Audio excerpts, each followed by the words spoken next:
The final aspect of patients like me that we'll look at this week is the way that a platform like this can be used to learn more about how patients are being treated and the benefits and side effects of those treatments. So there's a process known as off-label prescribing, which is quite widespread pretty much across just about any disease or illness you can name. So drugs, pharmaceuticals all need to be approved before they can be prescribed to patients, and each government or group of governments, in the case of something like the EU, has a regulatory process and a government-appointed regulatory body.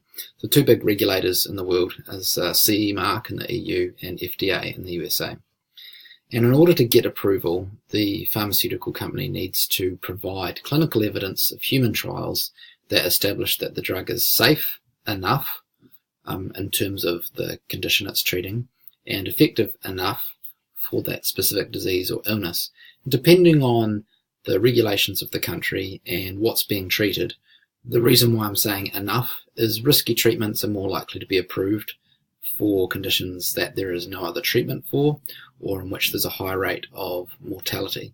So if you're likely to die in the next 5 years, regardless of whether you have a treatment or not, then the judgment about whether this treatment is safe enough is made differently than if it's just a chronic condition that you might live with for 30 or 40 years.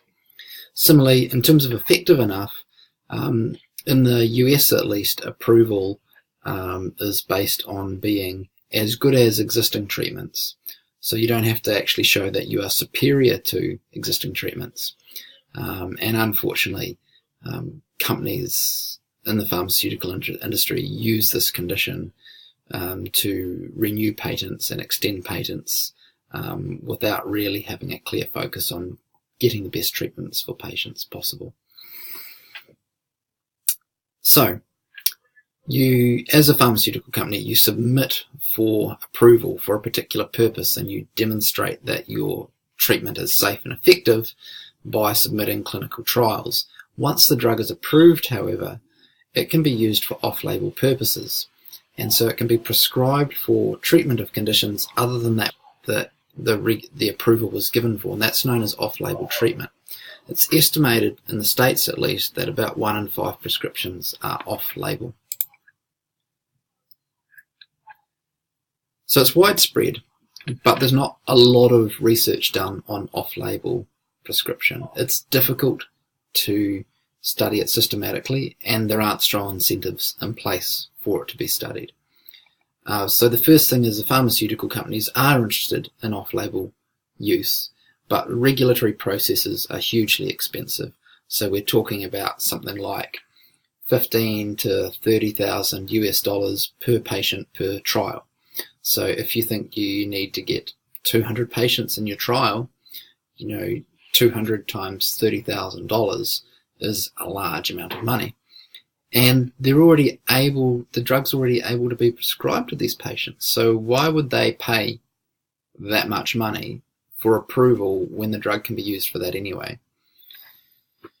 The exception here, the most commonly pursued further regulatory approval, is when a drug gets approved, say, for an adult population, and it cannot be used for a pediatric population. And then the company might seek further trials to gain approval for that younger age bracket. Usually they don't go from one illness category to another. So off-label prescribing then is undertaken really widely across a whole heap of different types of illness and disease, under the perception from clinicians, so physicians and patients, that this is improving their symptoms, it's a better treatment, maybe it's decreasing side effects or something like that. But there isn't rigorous testing to identify if there are genuine therapeutic benefits being achieved, or if there are side effects coming out that really need to be noted and people need to be more aware of. So there's a big knowledge gap here. And what this study we're looking at here in terms of the case study of patients like me is the company recognised this phenomenon of off-label prescribing and said, well, hey, this is something that we can look at and examine from our database and see what sorts of patterns exist. And this is something that we could track quite cheaply, quite easily, and start to identify whether there are areas of concern and things that we might need to look into in more detail. And this is because there are more and more patient groups actively sharing data thanks to Web 2.0. So you can look at patient-reported outcomes and then try and identify, does it look like there's cause for concern here? So patients like me identified 2 drugs commonly prescribed off-label in their patient communities.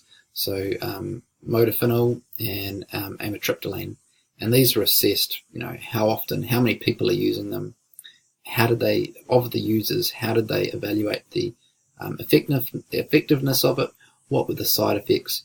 And what was it being prescribed for? What were they using it for? Were they using it on or off label?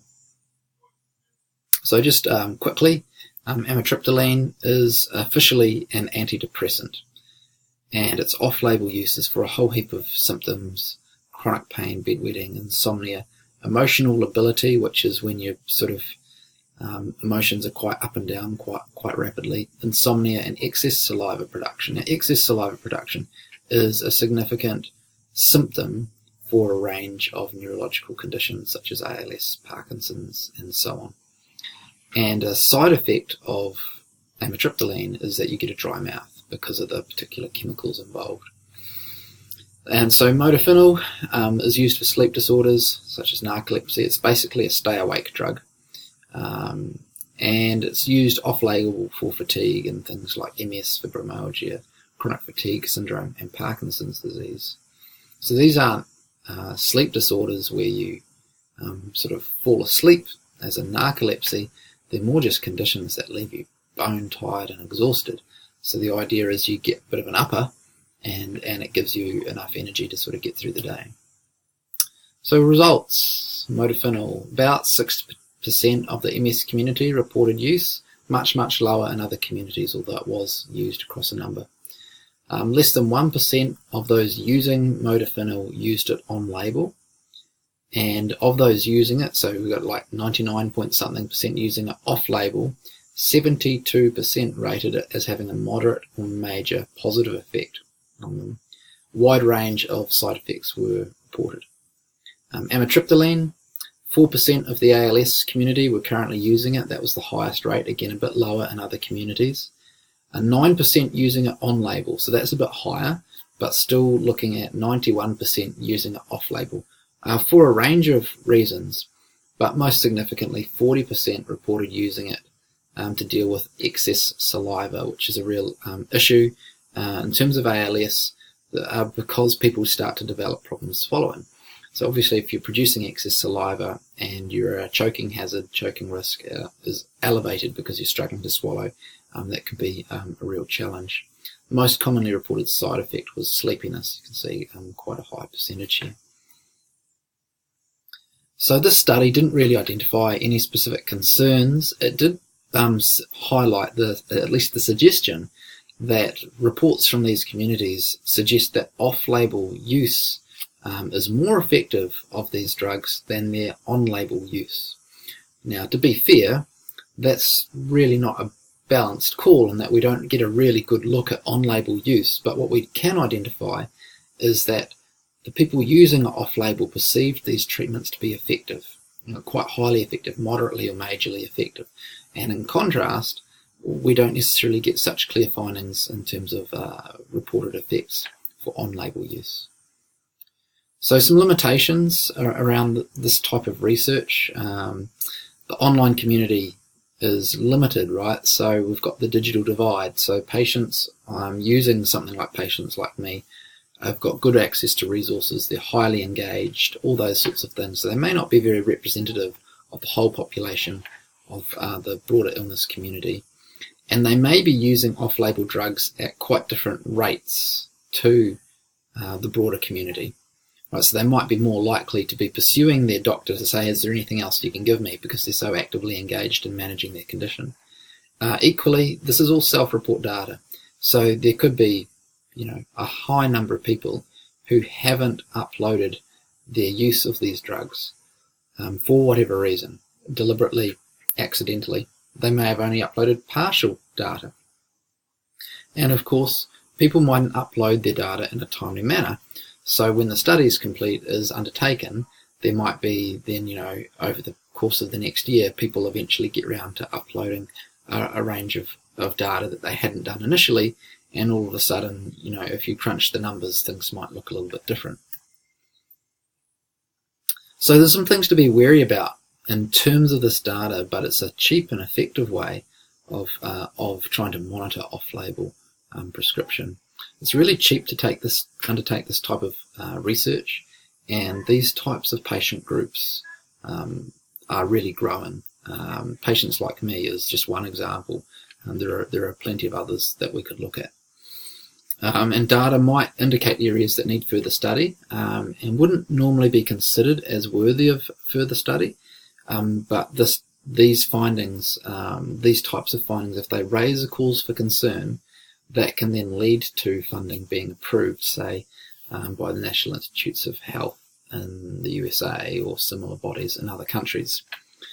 We also need to be aware that while you always have questions around self-report data, you always have questions around data that's generated through the internet and those sorts of things, that Patients Like Me, being a community of patients who are interacting with each other, who are engaged in their care, that probably makes them a more reliable internet source than, say, if there was just an online survey about why do you use this drug, what are its effects, and people don't actually have to have a presence or really be engaged in order to fill that out. And those are the sorts of self-report studies that would need to be most wary of, is when there isn't any sort of authenticity requirement, or where there are very low authenticity requirements around completing the survey.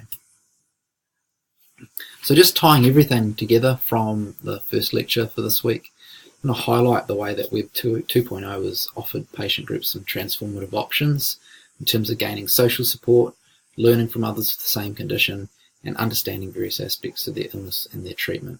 So this is potentially really meaningful, because living with disease can be incredibly isolating, and it's not just the physical effects of the disease, it's the psychosocial effects of the loneliness, the isolation, higher rates of depression, and so on. We've got to recognise that Web 2.0 comes at a cost, and the cost of engaging is loss of privacy. These groups do not operate in an anonymous manner, so you are who you are, essentially. However, it's also important to note that your loss of privacy is usually initially contained. You'll be identifiable to other people within the community, but membership of that community is locked down, more or less effectively, to people with that condition or supporters of people with that condition.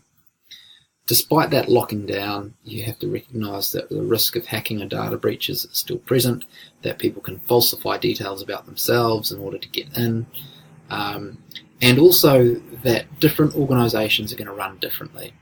So Patients Like Me is a for-profit organisation.